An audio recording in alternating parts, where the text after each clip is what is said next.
Mensagem recebida pelo nosso querido e amado profeta Papa Pedro II, dia 28 de junho do ano 2016.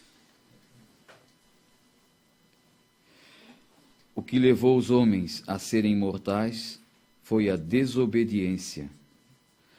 Os intelectuais não admitem que um só venha fazer como vem pedindo. Pedir desculpa para um pecado tão grande como este? Um jornalista que vem por este caminho jamais admite esta vergonha, porque seria a mesma coisa como é Deus que vem pedindo. Esta palavra condena qualquer um por querer passar por cima do que Jesus ensinou, que não devem misturar os filhos da luz com os que vivem em adultério. Lei esta que por nós foi escrita. Desde o momento em que o diabo entrou na criação divina, sua majestade, como se diz, é ele que vem causando toda esta desgraça, pois o pecado da carne diz tudo. Se não houver arrependimento de tal pecado, podem se considerar filhos da perdição, e todos aqueles que vêm apoiando o chefe da perdição, todos serão condenados no momento que vem se aproximando da separação. Eu, Pedro, quando Jesus me entregou a chave do seu reino, ali foi dito que as portas do inferno não irão prevalecer sobre nenhum desses que vêm por este caminho, que é cheio de luz. Os que vivem junto contigo, meu irmão Papa Pedro II, livres já estão. Como defensor da mesma igreja que Jesus passou a Pedro I, os meus olhos se abriram só quando ouvi a voz da razão. Eu sou Paulo de Tarso. Enquanto andei por um caminho que sempre foi ao contrário de Deus, minha alma nas trevas estava. Mas para eu reconhecer tudo isso que estava acontecendo, agora posso ver em que ponto a Igreja Católica chegou. As portas que vêm se abrindo para esses jamais deveriam admitir, pelo pecado tão grande que é. Para esses só existe um lugar, que é o inferno. Façam, irmãos queridos, um protesto dessa natureza. Um filho da luz pedir perdão para um pecado tão sujo, isto é o fim. O que levou os homens a serem mortais foi a desobediência. Adão não podia nem tocar na Eva. Ela podia pôr no mundo muitos filhos, como a mãe de Deus e nossa também teve Jesus. Este mistério, que só cabe a Deus, já é um fato que, desde que Deus sempre foi e é, na nova geração, serão todos eternos. São Pedro e São Paulo, filhos de Maria e Papa Pedro II. Para escolher a mensagem hoje, eu li umas 4 ou 5, acho, desse pequeno livro aqui, de São Pedro, depois uma de São Paulo, e aí depois achei essa aqui, São Pedro e São Paulo, que é o dia deles hoje, né? E nessas de São Pedro ele fala bastante sobre o profeta, né? O sofrimento, que precisou passar pelo sofrimento, precisou ser lapidado, né? Precisou passar pelo fogo, como ele também. Nada foi simples na vida dele. Diz hoje, comparado aos dias de hoje, para você está mais fácil, porque tem os veículos, né, que podem evangelizar e ir lugar mais longe.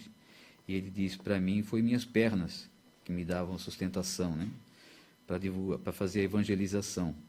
Mas sempre honrando o nome de Deus, sempre defendendo o que é de Deus.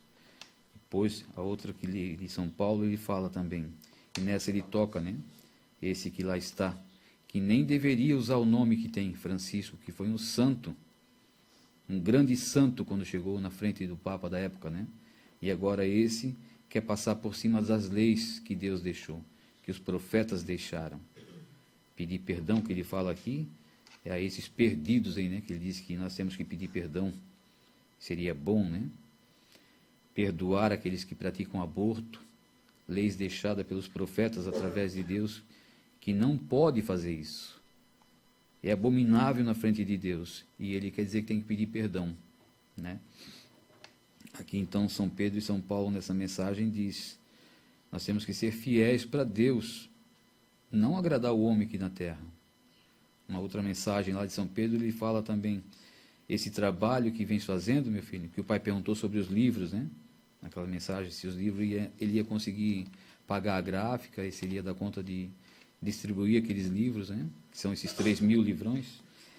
E São Pedro fala: jamais Deus deixou alguém embaraçado, um dos seus embaraçados, não precisa te preocupar. Mas para isso poucos dão valor. E a gente vê que é verdade, né? Vê que quando o pai partiu, 1.000 e alguma coisa tinha saído do livrão. Hoje tem 1.500 ainda. Ainda quase, né? Passou um pouquinho já, mas é bem pouco. Podemos dizer que tem 1.500 ainda. Então poucos dão valor a isso. Aquilo que Deus pede. Das coisas do mundo parece que é tão fácil, né? Fala-se aí nesse negócio agora do YouTube, aí, negócio da mídia, né? Qualquer besteira que fala, são milhões de seguidores, 100.000, 1 milhão de seguidor. Aquele rapaz aí que tornou-se milionário aí, já tem avião e tudo, só fala besteira. Não fala uma palavra que a gente pode dizer, não, que coisa boa que ele falou, nada. Só porcaria da boca para fora. Não sei quantos milhões de seguidores. Então o ser humano quer as coisas erradas, né? O ser humano quer, parece, não, eu quero ir para o inferno. Eu não quero Deus. Tem pessoa que fala isso, né? Por incrível que pareça, tem pessoa que fala isso, eu quero ir para o inferno. Mas aqui Jesus fala, aqui São Pedro e São Paulo fala, um trabalho desse é digno de ser respeitado. Nós precisamos dar ouvido quando alguém se levanta contra esses que lá estão, tentando denegrir a imagem de Deus, mesmo que esteja dentro da Igreja Católica. Porque eles têm que fazer o papel deles, né? Eles têm que cumprir aquilo que foi determinado pelo inimigo de Deus. Falando com alguns irmãos da caminhada, esse fim de semana, a gente passa até quase não acreditar, né? O que está acontecendo nas famílias, parece assim que é uma mentira isso. Não parece verdade.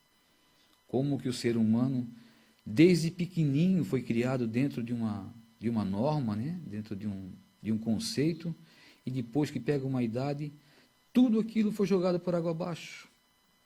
Meu Deus, não dá para entender isso, né? Já imaginaram vocês, hoje, nós somos em 9 irmãos, né? Aqui, família Conceição, com os sobrinhos e com os netos aí do profeta, acho que já passa de 50, né? 50 e poucos aí. Já pensaram se hoje vocês encontrassem, todos nós, né? Que graças a Deus não vão encontrar, é alguns que vocês encontram, mas todos eles contra tudo aquilo que o profeta ensinou? Que tristeza seria, né? Já não ligo nem para ele, porque agora ele está no lugar dele, já, graças a Deus, né? Já alcançou o que precisava, o que buscava, no caso, né? Mas para nós que aqui estamos, né? Para vocês que nos acompanham, se soubessem disso, né? Tudo que o profeta fez, os filhos jogaram tudo por água abaixo. Por isso essa expressão aqui de São Paulo, né? Caiu do cavalo. Muitos vão ter que cair do cavalo para entender a verdade. Que tudo que fizeram foi tudo em vão. Tudo que plantaram não valeu nada. Então nós temos que ter esse discernimento, gente. O sofrimento faz parte. O sofrimento é a lapidação para a nossa alma. Temos que passar pelo fogo, né? São Pedro fala ali, tivesse que sofrer muito, meu irmão, para chegar ao ponto que estás. Isso 2016, a mensagem. Então, por 45 anos, né, 44 anos, o profeta foi lapidado todos os dias, mas não pode desistir. Vem altos e baixos, nas partes baixas você não pode desanimar. Tem que erguer a cabeça, voltar a pedir que Deus te ilumine, que te proteja, porque isso vai vir sempre. Justamente quando você vai buscar Deus, é que as provações vêm. As tentações vão aumentar. O inimigo está ao nosso lado, nos rodeando o tempo todo. Eu nunca esqueço, né, aqui na família nossa, graças a Deus, foi sempre família de oração. A gente até procurou uns caminhos errados também, andei por caminhos errados, mas logo Deus me chamou novamente, né, me tirou da perdição. Mas eu nunca vou esquecer, num tempo de tribulação aqui em família, na obra, a mãe estava sempre aqui, nessa capela, né, rezando, quase que o dia inteiro. Toda vez que vinha aqui, ela estava aqui dentro da capela. hoje está ali, na cama, né, ou então sentada, a gente sabe que está sofrendo, mas a gente escuta ela sussurrar, Jesus querido, o tempo todo, né? Não desiste. Olha, uma mulher de 78 anos, né? A gente sabe que desde a infância foi religiosa, né? Meus avós também eram muito religiosos. Então, sempre criada nesse ritmo de rezar, ir à Santa Missa, o Santo Terço em casa. Depois, quando casou, o pai e ela trouxeram nós assim, nesse ritmo, Santo Terço em casa, ela sempre com o tercinho na mão. Agora, uma boa parte da vida dela, bastante sofrimento, não é fácil, né? Mas a gente escuta ela o tempo todo sussurrar, Jesus querido. Dá uma gemida antes, da dor deve ser, né? E depois Jesus querido, não para de exaltar o nome de Deus. E é isso que nós precisamos fazer, para espantar o inimigo do nosso lado. É só assim que nós vamos vencer. Do contrário, vai ser muito difícil. As tentações do mundo vão aumentar. Nós vamos ser provocados, nós vamos ser testados também. Até na última gotinha do nosso sangue, né? Nós temos o exemplo aí do nosso profeta, que até no último minutinho ele foi testado, com dores terríveis, né? Como estava ouvindo a Aline falar outro dia ali em um programa de rádio, eu estava revendo, né? Ouvindo. Ela botou no programa da rádio lá, o pai estava falando, né? Quase que os últimos dias dele. Foi lá no púlpito da igreja exortar novamente, né? Alertar novamente o povo sobre as vestes, sobre a receber a comunhão de joelho na boca, o respeito dentro da igreja, quase que as últimas palavras dele. Ele falou, né? É o último aviso que eu estou dando. Mas estava ali cheio de dor. E a Aline comentou ainda, quem, na sua sã consciência, né? Com dores terríveis que deve ser, um suco podre, né? Como ele falou que estava no estômago, era um líquido podre já que ele tinha. Tanto que quando voltava, né, o arroto, quem estava perto sentia, né, o cheiro de podre mesmo.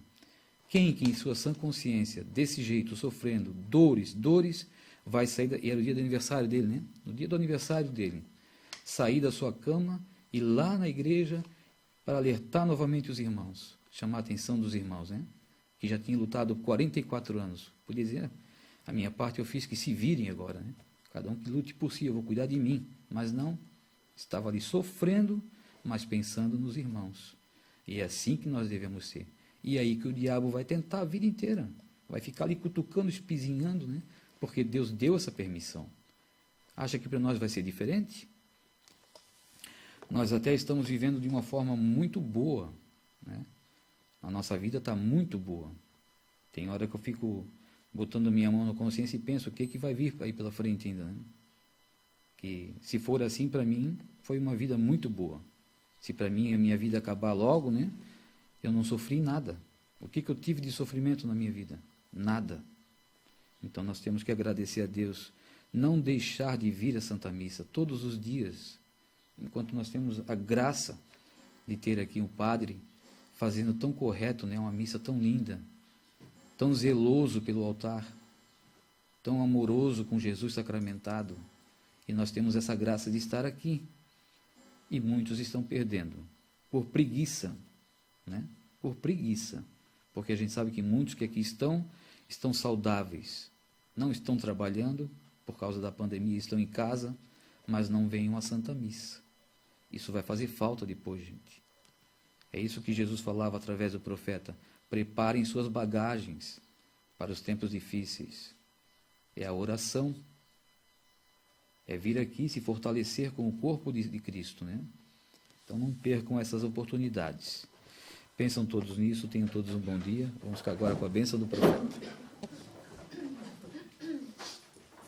Em nome da Santíssima Trindade, vocês aqui, os que estão lá fora, com a permissão de Deus, eu vos abençoe a todos, em nome do Pai, do Filho e do Espírito Santo. Amém. Vamos em paz, vamos com Jesus, Maria e José. Bom dia.